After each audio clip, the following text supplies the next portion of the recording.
Okay na mga ka-DIY, na set up ko na itong ating ito. Yan, maliit lang siya. Air bendo machine yan. Ito yung niya, yung in ng hangin ito. Galing dun sa compressor. Tapos ito naman yung out. Ito yung out niya.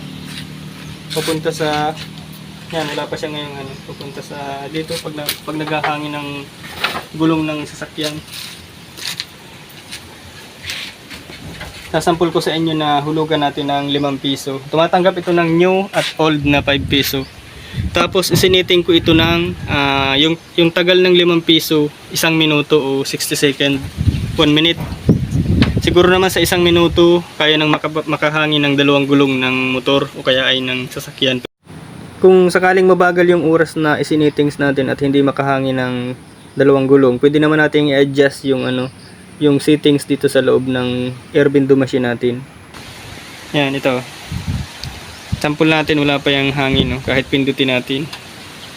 Wala siyang hangin. Yan, tatry natin hulugan ng 5 piso. Yan. Yan, tumunog siya, tapos meron na siyang hangin. Sasampol ko dito sa interior para mas makita ninyo na gumagana siya. Kaya lang, butas tong interior ito, pero mahanginan to, sample lang.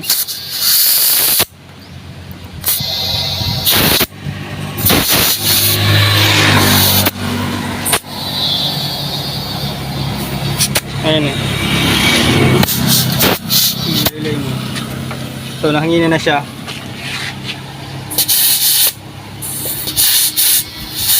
Pag natapos yung oras na 1 minuto, mawawalan to ng supply ng hangin. Kailangan nyo na naman maghulog ulit ng 5 piso. Pag nawalan siya ng supply, mawawalan ito ng pag tumunog yung ating bendo machine, air bendo machine. Hintayin lang natin tumunog. Tumunog na siya, ibig sabihin nakakat na yung supply. Ayun, wala na siya. Yan, ganun siya kaganda. Kahit tulog kayo o walang bantay sa tindahan, magagamit nyo ang air bendo machine 24/7 mga ka-DIY. Hanggang dito na lang mga ka-DIY. Salamat. Thank you.